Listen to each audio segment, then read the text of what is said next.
Hi, everyone, and welcome to episode 15 of The Big Life. And Jordyn, there are 32 women's soccer programs still training in the country, and you are speaking to members of two of them. So, Jordyn, you're still alive, survived in advance. How's it feel? Survive in advance. It felt great. We had a pretty dominant performance, I would say, 3-0 over Ohio on DeMartin. So it was a really nice closeout to that chapter of the season, last home game. Always sad to say goodbye to that, but we're really looking forward to getting to Harvard or getting to Utah, BYU, and playing Harvard this Thursday. So we're getting on a flight tomorrow. We're chartering there, and we'll be there hopefully Thursday and Saturday to play those two games and be in the final eight as we head out the week into the College Cup. It's crazy. It's crazy, man. We are also still alive. We beat Bucknell 2-0. It was a bit of a weird game in a sense. Bucknell is very good at defense. We got 31 shots off, I think, and the game still went to OT because we couldn't finish.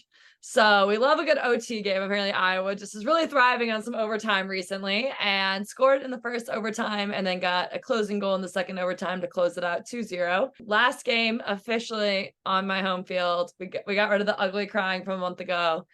Didn't ugly cry this time. I think I was just so grateful because on top of everything, we broke the attendance record for Iowa soccer history.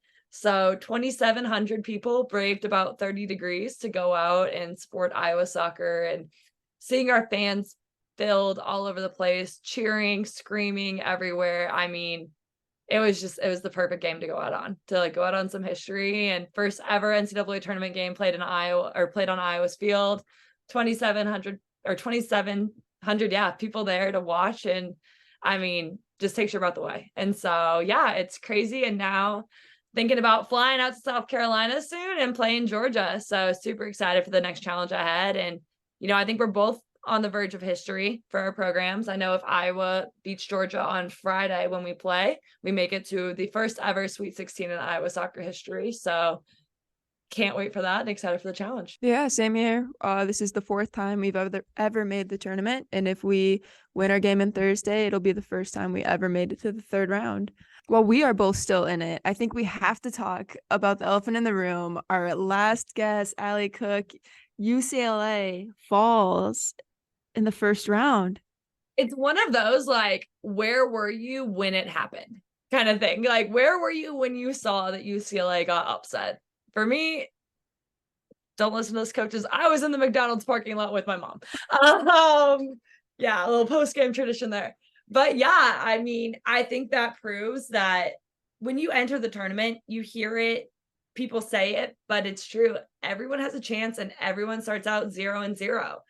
And I mean, shout out to UC Irvine. First of all, friend of the pod, Scott Juniper. We love you and we're very, very happy for you. But on top of that, in 2021, they upset UCLA in the first round. In 2022, they upset seeded USC in the first round. And then in 2023, they upset reigning champs UCLA in the first round. So UC Irvine, how are you prepping for the NCAA tournament? And we would love to hear. It sounds like they got to stop being seeded so low. Like, if they're upsetting all these number one teams, bump them up a bit, right? Like, this is insane. I think the bigger elephant in Jordyn and I's life is how somehow we both have become very, very envious of the Nebraska soccer program in the Big Ten, because both Michigan State, Iowa, and Nebraska were 5 seeds going into this NCAA tournament. Yet somehow, with everything that happened on their side of Nebraska is a 5 seed, is hosting round 2. So whereas we closed out our home games, Nebraska as a 5 seed gets to play a couple more there. So incredibly jealous. Like, they had to have 2 upsets, right, in order to do Yeah. that. So out of the 32 soccer games played in the first round for 64 teams, there were 2 upsets. So 30 out of 32 seeded teams made it to the next round. Both of them were in that side of the bracket. So UC Irvine upset UCLA 1-0 on an 85th minute goal. And Tennessee upset Xavier 1-0 in an overtime goal. And first of all, huge shout out to the Tennessee goalkeeper, who I believe had 41 shots from Xavier. I got Not to watch sure that how game. many on goal, but balled out. And yeah, so now Tennessee, Gonzaga, UC Irvine are all headed to Nebraska for the second round. Yeah, I watched the Tennessee Xavier game.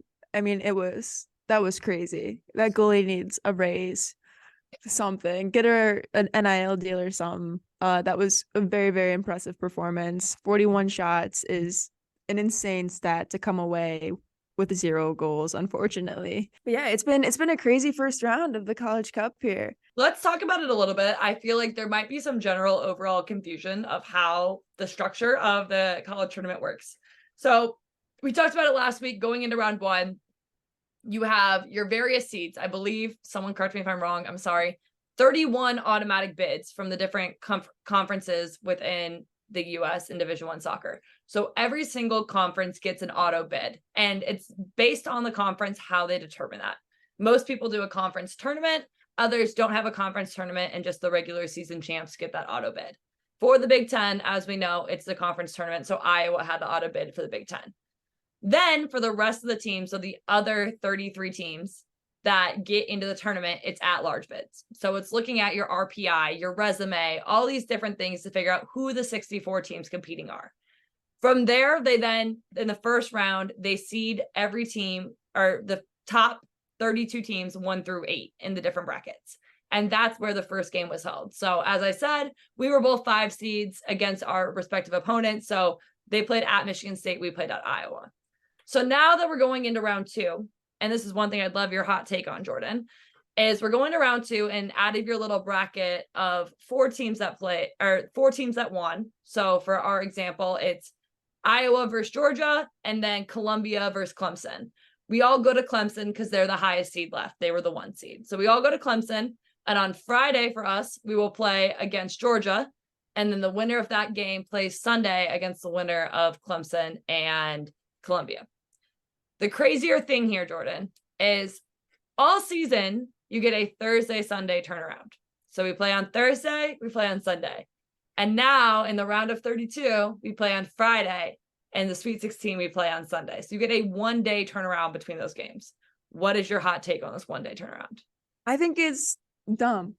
I mean, it doesn't make any sense to me. The fact that you would train all year for a Thursday, Sunday matchup, and then to shrink this late into the season after you've been training all year, you have games. It's not like we had an extended amount of recovery time to go into this. Your body's at the end of this long journey, and now you're decreasing the recovery time between games. I think it's more of it takes the game and it makes it more of a judge on how deep your bench is rather than how necessarily good your starting 11 or your normal starters would be, or your 16, however deep you normally go.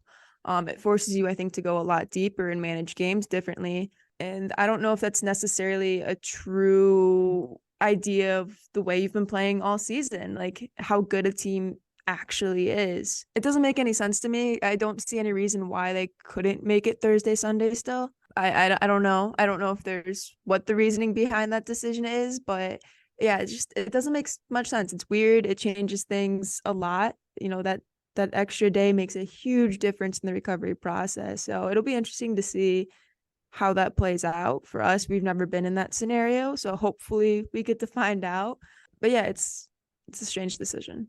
Yeah, absolutely. I think the last time I had a Friday, Sunday turnaround was my freshman year. And that was when they were slowly starting to try to get rid of these Friday, Sunday turnarounds. And if I'm right, one of the main reasons that happened is we were supposed to play Thursday, Sunday, but there was a hurricane at the time and the game got postponed to Friday. Like, it was a freak of a situation. And so, yeah, I mean, when you're looking at players that have already played 22 games in a season and now they're going on 23 with a 1-day turnaround, it's a lot. It's a lot on a player, and I agree. It's going to be how deep is your bench and how willing are you to fight through some pain, because there's going to be soreness and fatigue, and it's going to be interesting. I think it kind of creates a lack of a true talented winner, like you said.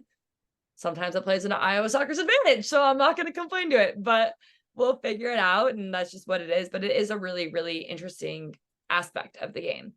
Yeah. The other thing that comes into play is your postseason. Now you have overtime and you go to penalty kicks, where throughout the whole rest of the season, you just end in a tie after 90 minutes.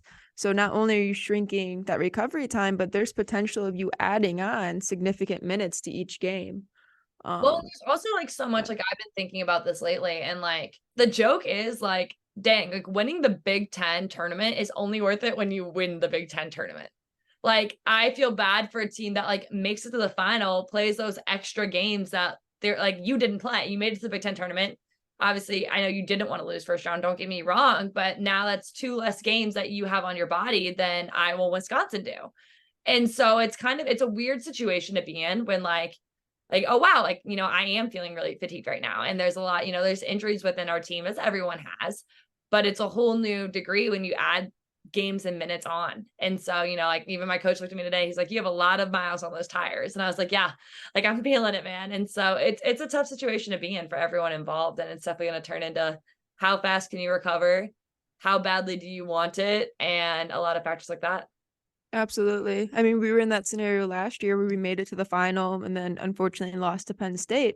I think you definitely felt it going into the tournament, where this year, I hate the fact that we lost, right? Obviously, but you're going to take advantage of that and kind of start to look at it as a positive as you go into the NCAA tournament, where we did have a lot of extra recovery time and we got to really focus on just getting back and into soccer, right? Figuring it all out as we go into the postseason and kind of having that reset where normally you wouldn't get one. Well, Jordyn, we have a very interesting guest on this week's episode of the podcast. And I know it's something that you felt almost targeted a little deeply. So I'd love to hear a bit more about your weekend in the NCAA tournament. Yeah, absolutely. I absolutely love what Monica had to say. It's an amazing episode, and I highly recommend everyone to stay tuned and continue to listen to her interview here. But as you were going off and kind of winning the Big Ten tournament, I had a very, very different scenario going on back here at Michigan State, where right before the first round of the NCAA tournament, I had conversations with my coach where my role was being challenged. Kind of if you go back to episode 3, we talked about how I started off the season pretty rough coming off of an injury. Eventually, I did work myself into the starting lineup, starting with the Notre Dame game. And I stayed in it all the way until the end of season and right before the NCAA tournament. And it was kind of one of my prouder accomplishments of the season, was being able to fight into it. And it was a role that I had begged for 3 years, right? I was always trying to advocate, being like, I'm good enough to be out here, especially after last year's performance. And I felt like I earned it and I deserved it and I worked really hard for it. And then going into the most important games of the season, I find out that that role's been taken. I'm no longer going to be that person. And it was really, really hard to hear. It's devastating news for any player. You work so hard to get to that point, and then to find out that it's gone. It's something that was really hard to process. So I've kind of went through all those emotions before the game. We went out there, and it's something you still like. There's so many things that go into it. I'm frustrated, I'm angry, I'm embarrassed, quite frankly, that it had to come to that my performance wasn't good enough. I'm, just figuring all that out still. I think I went through a majority of it where I can sit back now and kind of redefine my role. It's something that I'm, not new to. Last year I was in this scenario a lot. So going back into it, it isn't that hard. I know what to do, what is expected of me now, and how to fulfill this role coming in off the bench. But it's not a scenario I wanted to be in. And I think the biggest thing I took away from it was that I used to view this all as kind of a job, where Jeff was my boss and I was an employee, and you don't do your job, you get fired. And that made things a little bit easier because it was super straightforward and simple, and it was less personal. And as you kind of go through this, I realized that this is extremely personal. What's different than a job is that for a job, you get to walk away from it and go home and live your life, and you have that separation. For this and for this lifestyle, it is so much more than that, where it is your everyday, who you are as a person is what lets you have success on the field. It's all encompassing. And I think that's what's been preached to us throughout the year. That's the type of people that are recruited at this level. If you want to be at the top, you want to be at the best, you can't just like it. You can't just even love it. You have to live it.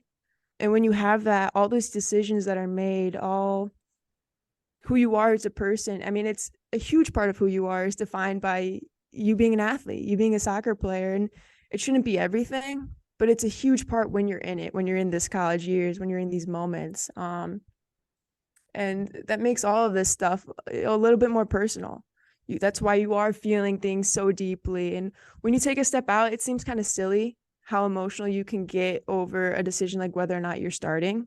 For me, starting's never been about the role or the position, but the ability for me to control my own destiny, where if I'm playing well, I get to control those minutes and stay on the field. If I'm playing poorly, then, that's on me to get taken off the field in those moments, where now when you're coming off the bench, you no longer have any control over any of that. I played 60, 70, 80, 90 minutes. And then when you're coming in off the bench, I'm going in at 10-minute mark, less than 10 minutes and a half, where you're seeing a significant decrease because I no longer have the ability to control those minutes not being a starter. So I've learned a lot through the process. It's not something I wish I was in, scenario wise, but it is the reality of this. And I do want to share that side of it, because as glamorous as the season has maybe been, and as proud as I am of what the team has accomplished, personally, you still have those struggles and you still go through it, and you want to have success on a personal level as well as a team level. And unfortunately, those don't always coincide. So, going through it again this year, and we'll see what makes of it, but we're looking forward to the Harvard game still. And I still have a lot of soccer left, hopefully, to play this season before we look forward into what this all exactly means and do those kind of end of the year reflections. Yeah. I mean, I've said it before, but I just have to say thank you so much. Like, you coming on here and frankly saying those things, and everything is real. And I love that we've made this a place and a space where we can be honest and real, and that life isn't always glamorous. I came off the field on Friday and I think it was probably one of my worst games. And so saying those things out loud is hard, and it's embarrassing, and it's a lot of things. And so for you being able to be that real is absolutely amazing. And like I said, I didn't plan our guest the way that it happened, but I think maybe it was a great message for Jordyn to hear as much as everyone else. And thank you, Monica Wilhelm, for coming on the podcast. I joke about it. Jordyn's given me plenty of crap about not bringing on my fair share of guests, but Mon is one that was supposed to come on earlier, but got succumbed to food poisoning, and thought it was worth sharing her journey a second chance. One interesting thing that I don't think we fully dive into in the interview, and I don't know if we explain enough, and Monica's given permission to say this blatantly, is in her career, Monica was replaced 3 different times. Her junior, her senior, and her 5th year. She had the chance at the number 1 for goalkeeping and got the number 2, or was in the number 1 and got replaced at the end of the year for postseason, or different things like that. And so for her to go through that and then have the success that I'll let her share about is absolutely remarkable. And I think it's a lesson that we all can learn of. My biggest takeaway from the interview, and I'd love to hear yours, Jay, is who is anyone else to define what you're going to do and what you believe in yourself. And it's something that Monica has told me a lot when I'm in my room crying to her about whatever. And it hits really deep. And she's amazing and takes my words away. I think I needed this interview, maybe more than anyone else. So if no one else gets anything out of it, which I'm sure they will, then this was a big help to me in my personal journey. And the way they coincided, I think is pretty funny, but it seems like it was meant to be. The success she's had and she's been able to see while still maybe not having as much as she would have liked in college, I think speaks volumes. Her dedication and who she is as a person, and her just relentless mentality to just keep grinding and believe in herself no matter what. If no one else is going to believe in her, she was going to, and she was going to make it, and she was so sure of it. It's inspiring. And, I think it's a message that everyone should hear. Absolutely. So without further ado, Monica Wilhelm. All right, everyone, we are joined by an extremely special guest today, Monica Wilhelm. Welcome to the podcast. Thank you, guys. Happy to be here. So, Monica, I got to proclaim, Jordyn's been giving me crap for the last couple of weeks about how I've been on a slide on guest. And so when I thought about who I could bring on from my life, Mon was the first person that came to my mind. She has such a unique journey in college soccer, one that I'm blessed to have been on the side of her and next to her through a lot of. And when I thought about our guests and the people that listen to this podcast, I just know that it's a story that people may need to hear, and it's a different perspective. So thanks for letting us dive deep into your journey, and I'm excited about it. Of course, excited to be here. Okay, so a little bit about Monica. She played for 5 years at the University of Iowa, graduating last year, and then just finished her first ever professional season in Iceland. had a great year. We'll get more into that. But first of all, let's talk a bit. Everyone always wants to know recruiting process. How'd you end up at Iowa? How'd that all happen? Yeah, so I actually played for local clubs growing up. So I didn't play for like a big club until junior year of high school. So I just played for Lindenhurst area soccer club up until junior year.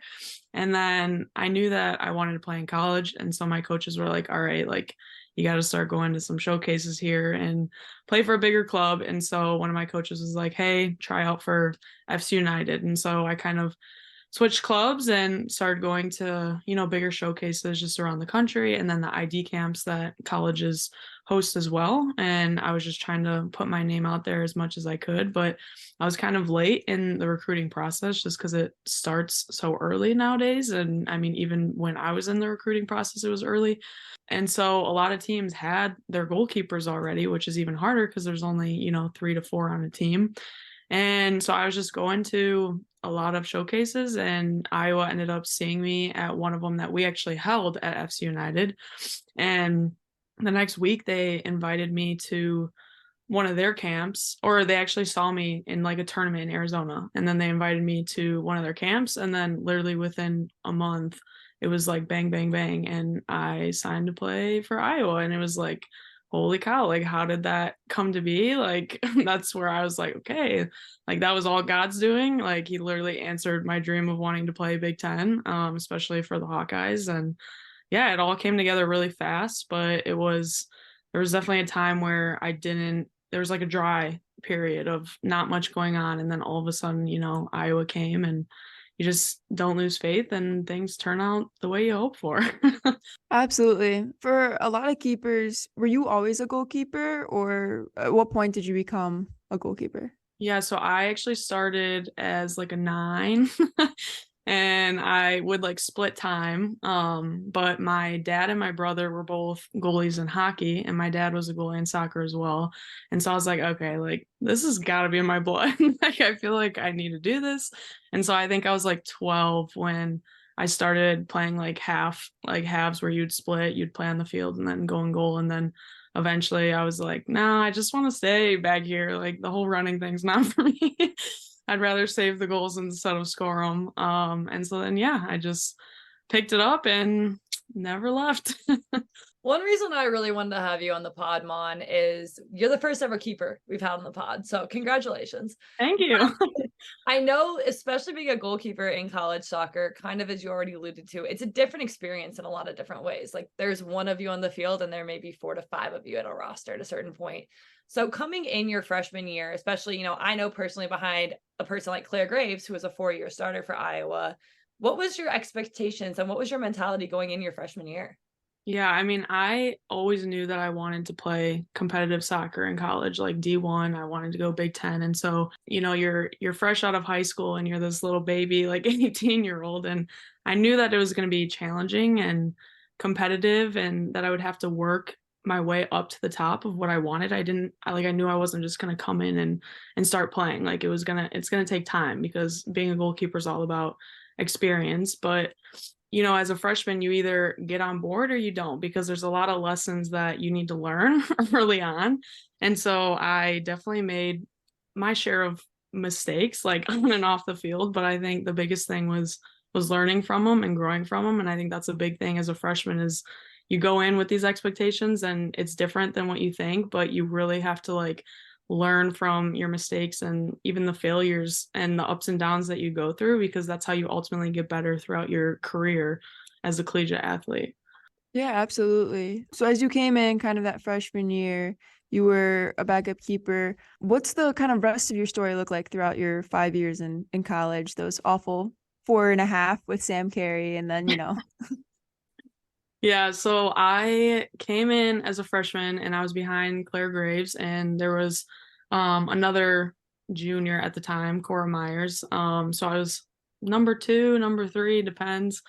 And then sophomore year, I was still kind of behind Claire. So I was number 2 for the first 2 years. And then junior year, I just kept plugging away. And then I started my junior year, and then we ended up making a switch. I believe it was junior year 2020 when we ended up making a switch, and then we went on to win the Big Ten championship, which was an awesome accomplishment for our team. And then my senior and fifth year, it was kind of back and forth between me and another goalkeeper as well. So it wasn't, you know, 4.5 years of just like starting the whole time. It was a lot of in and out, in and out. And that takes a lot of toll on any player, you know, because it's just like 1 second you're playing, 1 second you're not. And it's like, it's hard, and it builds like this almost fear of making a mistake, because you're like, oh, if I make a mistake, then I'm out. And so there's just like this mental battle that you go through. And I think that's a huge part of my story, is just like the mental growth and everything that I had to overcome throughout that process of, you know, being in and then being out, and just overcoming all of those obstacles in between as well. Yeah, let's dive a bit deeper into this. And, you know, at one point, like you said, you had the starting spot, I know, your junior year, and that happened to be the year that Iowa soccer had the worst start of Iowa soccer history. And this was by no means Monica Wilheim's fault. I'm putting that very, very clear out there. She's a phenomenal goalkeeper. But we started off that year 0-6-1 at the point, and then that's when the other keeper came in, and we made a change just because we needed a change clearly at something. So you got that role taken from you. Can you talk a bit more about what that was like and how, you know, that affected you as a player? Yeah, it's hard, because I think any athlete would struggle with it, because you spend your whole life working so hard for something, and then you finally get it, and then for it to be taken away, it's a hard pill to swallow, and it's definitely hard to overcome. And, you know, especially the way that we started, you know, I appreciate you saying it wasn't my fault, but you know, it's hard to not put it on yourself too, especially when you get taken out of that position, especially as a goalkeeper, when you're the last line of defense, it's hard to not put everything on yourself as well. And so I was just battling with a lot of emotions of putting the weight of the world on my shoulders. And it was hard. And I was probably in the lowest I've ever been, just going through that. And then of course you know, you want to still have that role on the team and have a positive impact. And then, you know, it is hard when, you know, you're so happy that your team wins the championship, but then to have a different role than you thought you would have, like, it's hard. Like, it's hard to go through. And I just want to be real throughout that, because I know there's so many players that experience that same thing as well.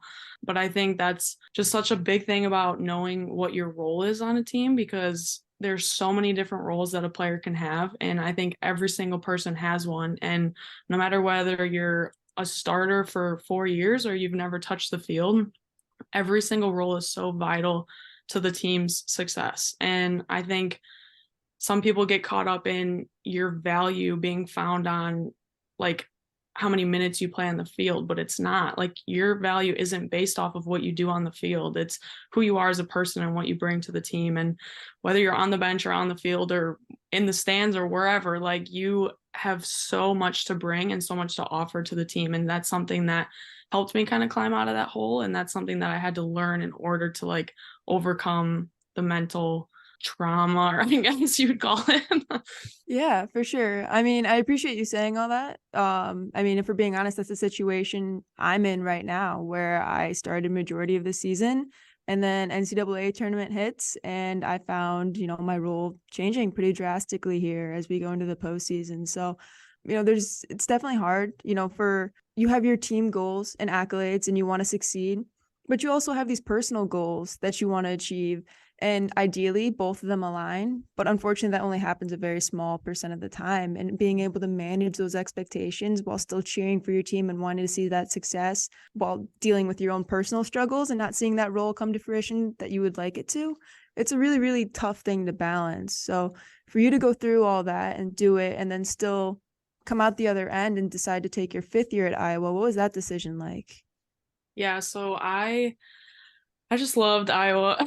I loved my teammates. I loved just the community that I was able to build. And I knew that I wasn't done there. And I knew that the role that I had, I wanted to continue, whether it was on the field or off the field. And I also knew from a really young age that I wanted to play professional soccer. And so I needed another year, because I knew I wasn't mentally ready to take that next step and just graduate my senior year and try to go play pro after that. So I think that final season was really important for me. And I honestly, it was up in the air. I didn't know what was going to be, whether I was going to be the one or the two, but I knew that I was going to give everything that I had to be the one. And if I wasn't, then I wanted to bring as much to my team as I could as the number two. And, that means pushing my teammates, pushing the number one, and, your teammates and friends first. Like every goalkeeper I've ever worked with, I've been close friends with, because that's so important. Like we say goalkeeper union for a reason, because,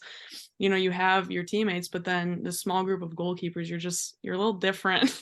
I think you guys know from the goalkeepers on your team, and you have to support each other and you have to uplift each other and be there for each other. And that's the most important thing. And I'm a firm believer that, it's not about what you necessarily have, but what you make of what you have. And so maybe the cards aren't exactly what you want, but it's what you do with that. And so I just told myself I was going to control everything within my control to be the best that I could be, because I knew that if I brought my best self every day, then that would ultimately help my team to be the best that they could be. Because if I could go balls out at practice and be unstoppable, then that was making them better, because then they had to figure out, ways to score. And then by me pushing myself, I'm pushing my other goalkeepers as well. Like there's so many benefits that we don't think about, because we can get so wrapped up in, those selfish thoughts sometimes. And I also think that it's okay to be upset. Like we're human. We're allowed to be upset when life isn't going your way. Like you don't have to be a robot. You can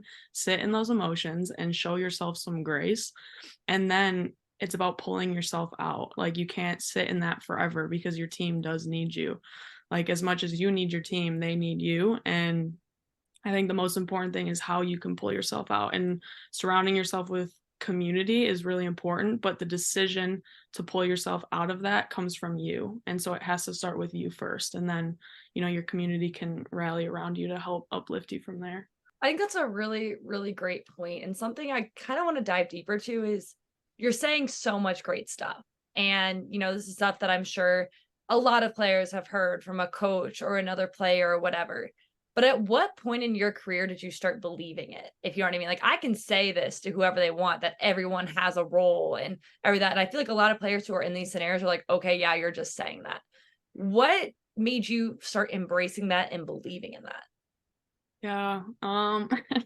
It's hard because it's not very black and white where you're like, all right, on this day, this is when I started believing. And it's also hard because a part of this growth journey, there's not going to be a day where you're like, okay, that's the day where I'm gonna be better mentally. And I'm like, once this happens, then I'm gonna be happy. Like it's just, life doesn't work like that, and you have to take the small victories for what they were. And I think a huge thing for me is gratitude. Like I started focusing more on the gratitude piece than anything else, and that kind of helped me to transition out of that selfish way of thinking into like that team mentality. And so, I'd wake up and I'd be like, okay, I woke up today. Like, let's just pause right there. That's more than some people could say, unfortunately. And I woke up with a healthy, able body. And I woke up with these gifts and abilities that God has given me to play soccer and to be a leader and be a teammate. And I have this amazing team that's my family that I get to fight next to on the field. Like, once I started focusing on those things, like,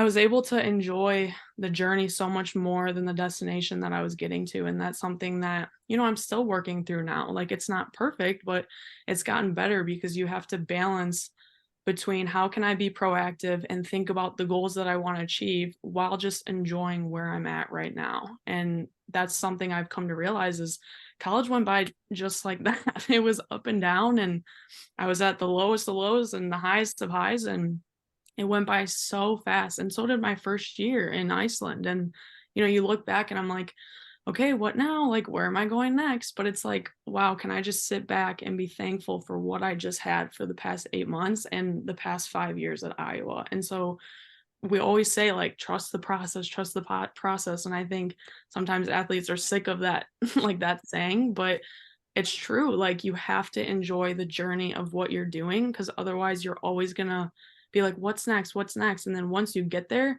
once you get to your destination and your final goal, you're not going to feel fulfilled, because you're still going to be in that mentality of what's next. So in order to like experience true fulfilling joy, you have to enjoy the whole process of being an athlete, which unfortunately comes with highs and lows that we don't always want to experience. Absolutely. It's definitely not always glamorous, but there are some pretty great moments in there. Throughout these highs and lows that you've experienced, what are some moments that you could go, yeah, like that was a high or that was a low? There's so many. It's like hard to even pick. I don't know. There's just so many team highs that I am just so proud of. Like I was on the team from 2018 to 2022, and most of the time I was with Sam, and she knows too. Like each team was so different, like so different. And so like just the how we changed and how we developed and overcame, and something we love to say in the Iowa program is that blue collar mentality, and it's true. Like that's one of the best things about that team is just how we fight, and we overcame so many obstacles. And I think COVID was a big one that a lot of people everywhere across the country had to face, and that's just something so unique to our whole career in college, was having to go through that and overcome that kind of stuff. And I think the highs that I think of are like, yeah, there's moments like winning the Big Ten and winning big games and stuff like that. But I think the way I've trained myself to think is just how happy I was to be a part of the teams that I was a part of, and how I got to wake up every day and go to practice with these girls and go to lift and just live life with them. Like it wasn't just on the field, it was everything off the field we were doing together too. And I don't know, it's hard because you remember those big games, but at the end of the day, you remember more what goes on like in practice and in life than you really do with those big games. And so I know that doesn't really answer the question that much, but I don't know. I would just say like the life piece of living and experiencing it with those girls is like one of the biggest highs I'll take from it. In our summer grind session never really actually came to fruition. Yeah, when we'd have to like lie about where we were so we could go train with more than just us. Hey, I gotta always ask. could abandon high school for COVID. It's okay. And we were like quarantined like you were in quarantine for 2 weeks and then freedom for a week and then quarantine for two. Like I think I quarantined for like 90 days or something. Oh my God. I gotta ask, one of those girls being Sam Carey over here, what was that relationship kind of like? What were your first impressions of this one? Sam, I honestly don't even remember what my first impression was. She was in the dorms with us freshman year because she came in that semester early, and she came in with one of my old club teammates. So that was kind of cool too. Yeah, freshman year, I think we were just getting to know Sam. Like she's a leader right off the bat and a very strong personality. And I think sometimes people can be intimidated by that, but I think our personalities meshed very well together from the moment we met each other, just because I think we share the same heart and passion and just drive for the sport and just in life. And I mean that just translates into everything in life. And so I think, I don't know, it is one of those things where you're like, how did we meet? Like how did we become friends? And it's all a blur, but she's a friendship that I will always be grateful for that came out of Iowa. And that's like another one of those highs that we were talking about, just those relationships that last forever. And then you're in each other's weddings and experiencing later life together. It's just incredible, and I'm so thankful for that. Monica, I got to Oh, shout out. If we're going to talk about our friendship, I think the highlight of my friendship was in a game your 5th year, my senior year, so last year, being very mad at you just because I could tell you couldn't get out of your head. You couldn't reset. I know. And on the field at Baylor, I did just scream across the field, Monica, be a effing goldfish. Yeah. And we would yell like trash can at each other. Like we're one and the same when it comes to training and just being obsessed with the game. And so we would just always go do weird fun stuff at the field together. And we just did this thing where we'd try to juggle and then get it into the trash can or whatever. And then we're like, we should use this like when we're on the field. Like we should yell trash can at each other. naturally, that's the next step. Yeah, naturally calling each other trash on the field is a good thing. And then of course our love for Ted Lasso. So there's a lot of fun memories and inside jokes there. So you said it earlier this podcast, but you always wanted to go pro and you always wanted to be a professional soccer player. Can you talk a bit about the fear in that process, especially with having such an up and down college career? What was taking that jump of leaving Iowa and looking into the beyond kind of like? Yeah. There's for sure a lot of fear there. Especially playing up and down, because you think about going into college and how it's all about, playing games and getting seen and all these things. And it's the same in college. You're trying to get this film together, your highlights, so that you can send it out. And you want to have these games that you can also send out for coaches to see. And that's definitely a fear that I had towards the end, was like, okay, with it being up and down, what do I have to show for myself? And that's definitely hard. And I I don't know, like it's it's one of those things again where you just have to trust that everything's going to fall into place and that what you've worked for will come into fruition when you're done at the end of the day. And it did, and it's hard because you have to take advantage of all the moments that you do have. Like when I was on the field, I tried to treat every day like it was my last day that I was going to play. And it's not just because you never know if you're going to get pulled, but like even injury, like you just never know what's ever going to happen. And so you have to treat every day like this could be my last practice, this could be my last game. And I want to go in and give everything that I have for my team. And every moment I had, I tried to utilize that. And even when I was the number two, my mentality was like, okay, I'm going to stay ready on the bench. Like, stay like focused when you're on the bench, stay like, know what's going on in the game, study your film. Like you always have to be ready for when your name is called so that you can go in there and have an impact. And so that's what I tried to do. And I mean, yeah, there is fear that, okay, how am I going to get picked up if I don't have a big name for myself? But, you know, I wasn't trying to worry about it because I knew that the passion and the work ethic and the resilience that I had in my heart was gonna overcome all of that. And it did, because it doesn't matter if you have a big name and you're one of the best and everyone knows you. It's just a matter of how hard you work to get to where you want to go. And I think that's something that I really controlled and I tried to utilize. And it ended up working out. As you're going through all these emotions with the process, can you talk a little bit about the logistics of it? How did you end up becoming a pro soccer player? Yeah, for sure. So right when season ended is when I started focusing on it, because you always want to close out your season and stay completely focused on what you're doing in the tournaments, postseason tournaments. So right when our season ended, I found kind of an agent. So I was just going through the process of talking to people and who I'd want to work with to help represent me. And then I worked with my goalkeeper coach, Blair Quinn. He helped and put together a great highlight video of all the stuff that I had throughout my career at Iowa. So we did that. And then we kind of made a CV. So it's kind of like a player resume of just all of your stats and like your play, like where you've played in college, before college, all of that.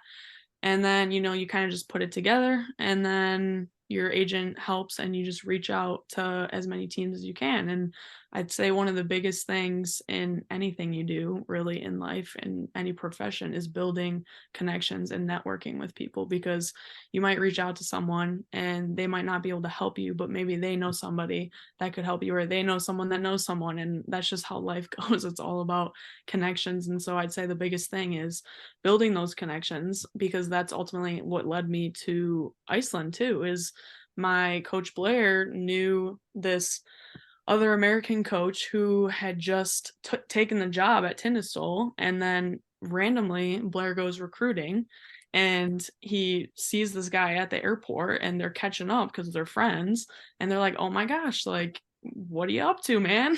And then this guy was like, hey, I just took a job in Iceland and we're looking for a goalkeeper, like probably American. And Blair's like, funny you should say that. Like, I have a goalkeeper. And so again, it's one of those things that just kind of everything fell into place. And I think that's a huge thing of where my faith comes from too, because I think about how I got to Iowa and how I got to Iceland. I'm like, that couldn't have been anything other than God, like it working out like that. And so it was one of those things that just worked together. And I think there's also this dry period where not a lot's going on, and that's something that players have to realize. And that's something that I'm kind of going through right now, is like there's a period of months where teams don't know what they need yet. And so you kind of freak out at first because you're like, I'm not hearing anything, like, oh my gosh. And then all of a sudden when the window opens up, it's like, okay, like now we have offers, now we have this. So for those people that are going through the process, it's okay, just be patient.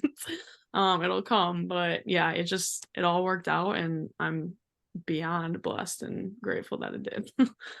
Okay, so you go from having a bit of a rocky, some may say, college career, growing, loving the game, knowing you love the game, going pro, moving to Iceland, and out of the 2024 to 2023 draft class, you have the most professional minutes of anyone who applied for that draft. You get to Iceland, you play in every single game, you play 1,879 minutes of professional soccer in your rookie campaign. First of all, I'm beyond proud of you.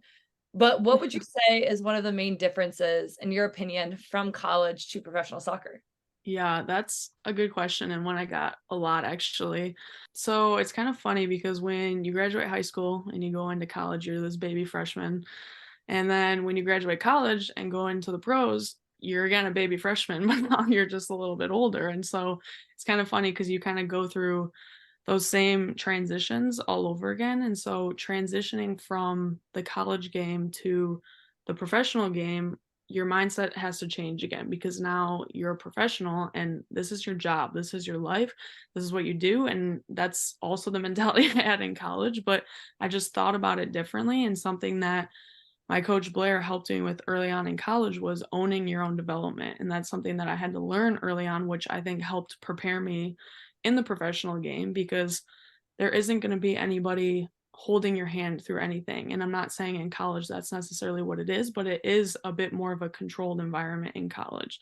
And so you kind of have to teach yourself how to think differently too. Like in college, I always thought, which I don't know if this is just me or not, but I was like, I have to like kill myself in every workout in order to feel like I got anything done. And like there's so many things that you have to change, or it's like, oh, like I think I'm actually injured, but I'm just gonna keep playing through it. Like there's so many things that you have to sit back and be like, okay, I need to think more like a professional. Like if you see something in your game that needs to be worked on, you have to be the one to go to your coach and be like, hey, I need to work on this. Can we schedule time? If you have like weakness in an area of your body, you need to go to your strength coach and be like, hey, like this is something that I need to get stronger in, or go to your trainer and be like, hey, like this is something I need to work on. Or if you have pain, like you need to be the one that shows up 45 minutes to an hour early to do your prehab and your mobility and whatever else you need to do to prepare for training or the game or whatever it is, or even staying after to like do what you got to do to help your body. Like that's what I mean by not, and nobody's holding your hands. Like you have to know, because you know better than anyone else what your body needs and what you need to develop even further in your career. And so I think that's one of the biggest things, is it's more hands off, I think, from like a staff point of view.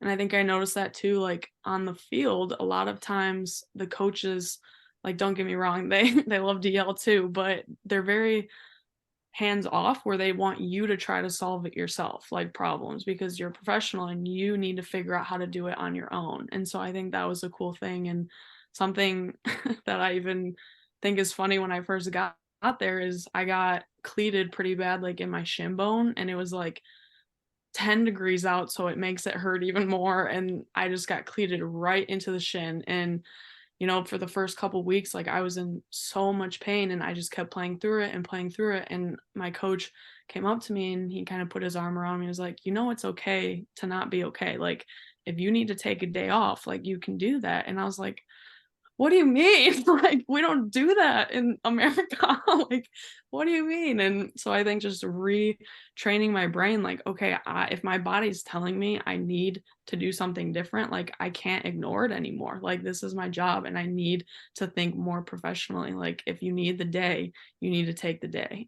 And that's just, I don't know, something that I had to learn, and a transition that I had to make in the professional game. And it was a little different than the college mindset that I had, if that makes sense. Yeah, yeah, absolutely. So going along with that now, what does kind of like a day in the life of a professional soccer player look like? We've talked a Yeah, little bit about college and everything, but taking that next step, what's your day-to-day life? Yeah, I think it depends heavily on where you go because everybody does it differently. For us, we would get up in the morning and we would actually, I lived in a small town. It was only like 2,000 people. And so it was literally in the middle of nowhere in the northern Iceland. But I loved it so much. And so we would get up and we would help like work in the morning. So we would work like maintenance on the field and we would just help around the community because that's what they do. Like they just have such a love for each other that everyone just wants to help each other. And so we would get up and work for a few hours, have lunch together. We would get lunch like fed to us, so we would all meet up, have lunch, and then your whole afternoon is kind of devoted to training and doing what you need to do. So most of us would go to the gym and do our gym work, and then we'd be there for a few hours because you do your gym work and then you're getting ready for practice. Then you're doing like your prehab work and all that. And then we would train in the evening. And so we would have, depending on the week, if it was like a game week or it just depends, we would have film beforehand. So then we'd go over film and then head out to train, and that also varied just like it does in college, depending on what the load is for the week. So then we'd train, and then after training, we would maybe have another meeting. It just depends. And then you kind of just head home and make dinner, hang out with your friends. Like it's pretty laid back, but you just have to, like I said, own your own development and know what you got to do. Like if you have to get into the physio or the trainer do that kind of thing, you have to add that into your schedule. If you do extra work, like you add that in. It just kind of depends on what's in your schedule and what you need personally. And now, as you kind of look at all that you have accomplished in your life going forward, what are kind of your next steps? What's next for you? Yeah, so that's kind of the piece of trying to live in the moment while also thinking about what's next. And so I just finished my season with Tindastal and we ended up staying up in the top division, which was huge for us, being that before that they had gone down and then gone back up. So this was the first time they stayed up, which was awesome. So right now I'm just trying to think about what's best for my career, whether that's going back and playing another season in Iceland or trying to play elsewhere throughout Europe. It's kind of just whatever opportunities present itself in the next few months. I think it's important as a young goalkeeper to play as many minutes as I can, and playing a full 90 is very important just because most of how goalkeepers grow comes from experience. And so I think that's my main focus right now, is just going where I can continue to develop by playing 90 minutes and just being in a good competitive environment that can help me grow so that, I can keep taking steps, because my ultimate goal is to play at the highest level that I possibly can. But again, it's a process and I'm just trying to enjoy it until we get there. So a lot of younger players listen to this podcast, and one question I know I've gotten asked a lot that I had circled was a perfect question for you is for a goalkeeper. We kind of talked about this early on. How do you not blame yourself when you lose in a lot of different ways? How do you reset after that goal goes in, or how do you correct those mistakes? Because they are often more glorified and talked about when a goalkeeper makes them. Hmm. That's a really hard question. And I think that's something that goalkeepers will forever fight with, is just blaming yourself, because it's kind of a toxic trait where you think you can save everything, but the goal is just too big and you can't. It's hard to say like black and white what to do to not blame yourself, but I mean, there are things to help. And one thing I'd say that's the most important as a goalkeeper is you have to have that short memory, that goldfish memory, because something I struggled with growing up was I would let a mistake or a goal affect how I was thinking, and then it would spiral into another mistake or another goal, and you just can't let that happen. And that goes for even field players too. Like you guys, everyone has to forget about it and move on. And so I mean, that's just something that I've had to grow and work through growing up, was having that short memory and knowing that it takes a team. Like it's not just you back there, like it takes everybody, and it goes through 10 other players before it gets to you. And I don't know, I have to remind myself, okay, like do the best that you can, and if you do everything that you could in that play, sometimes you just have to tip your hat to the shooter and be like, okay, that was a good shot, like there's nothing you can do. Or sometimes if you're just left out to dry, like there's somebody sitting on the back post and they tap it in, like there's nothing you can do. Like, you can do your best, and sometimes you pull out these saves that are incredible, but goalkeeping is about saving what you're supposed to save and sometimes saving the ones you're not supposed to save. And I mean, that's really all I can say is you have to just move on and focus on the next one. And if it's one goal, don't make it two. If it's five, don't make it six. Like, just focus on that and take the game minute by minute, shot by shot, and you'll be just fine. Great advice. For anyone else looking to kind of start this process and start their own journey, do you have any advice for them? Yeah, I would say, like, do you mean going professional out of the college game, or just like young kids that are dreaming to play pro, or what do you mean by that? Both, I guess. You got two pieces of advice for us? I would say, I mean, this is kind of a cliche, but you just can't give up on yourself. Like, no matter what happens throughout the process of your career, if you have a dream to do something, you need to stick to it, because it is so easy to back out of it and to just be like, okay, I've worked so hard and it's not coming, it's not coming. And it's the easy road is to say, okay, I'm done and I'm sick of this pain and I'm sick of it. But I promise you, there is so much glory to come if you just keep pushing and you keep working at what you want. Like, there's light on the other side and you'll get there. I think for college players, just be patient too. Like, it's also a process to find a team, but women's soccer is growing so much in our world, which is incredible to see. And there's a team out there for you. It's just about being patient. So you just got to do what you got to do while you're waiting. You have to be in the gym and you have to do your training and all of that. Like, just stay on top of it and just have as much faith as you can that it's going to work out. That's the biggest thing I can say, is never stop believing in what you believe for yourself. I think that's the biggest thing that I wanted Monica to say and wanted our listeners to get out of this podcast is I have never seen anyone bet on themselves like Monica Wilhelm. And, being the underdog to finally get to college, even though she was, the late signee, and then being the person that wasn't always and sometimes not even the starting goalkeeper, and now being a badass professional soccer player, no one bet on themselves like Monica Wilhelm. And I think that lesson inspired me in so many ways. It's inspired the Iowa soccer program in so many ways. And it's just something like, if you have a dream, you can do it. And that sounds so cliche, but it's so true. And I don't know that many people fully understand that until they hear a story like yours. So thank you. Thank you so much for coming on and sharing it. Thank you guys for having me. I really appreciate it.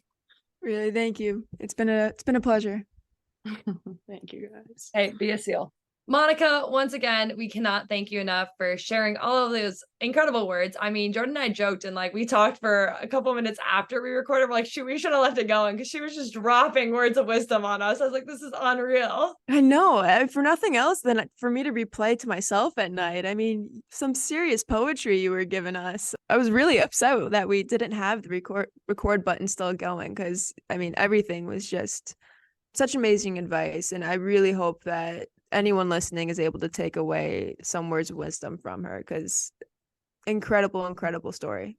Yeah, and one thing I really want to echo about Mon that, once again, I don't know, always got dove into in the interview is during her time when she was being replaced and when she was, not always, the number one and living her dream, she was always the ultimate teammate. That was all that anyone in the Iowa soccer program could describe her as. She put her team first always. She was never a selfish person. She never thought about herself in a setting where she could think about the team. And it was always, she may be going something, but she had her arms open for when I was going through something completely different. And she never looked at me for talking about playtime or whatever when she wasn't having that. And, there's so many selfless people I think we all can think of on our roster that do that role for us. And when people ask about how you have a role when you're not playing, Monica is my answer. And so it's a really unique personality and a way to do it. And it's something that people like that don't get enough credit and don't get talked about enough. And it's absolutely remarkable. Amazing guest. Thank you so much for coming on. Really appreciate it, Monica. All right. Well, we are headed to Clemson University to play Georgia at 1 p.m. Central Time on Friday. Jordyn, I know you play Thursday. When's your kick? Give us the Harvard rundown. Oh goodness. There is a time change, so I'm not positive. I think it's 6 o'clock here, so 4 o'clock in Utah time. That sounds right. Jordyn is headed to the West Coast. Time TBD. Un momento, guys. Yeah, okay. Love I you. don't know. We play them at 6, but I think that's 6 Michigan time, so 4 o'clock BYU time. All right. Well, watch the rundown. We got Harvard, Michigan State on Thursday. Iowa, Georgia, round of 32.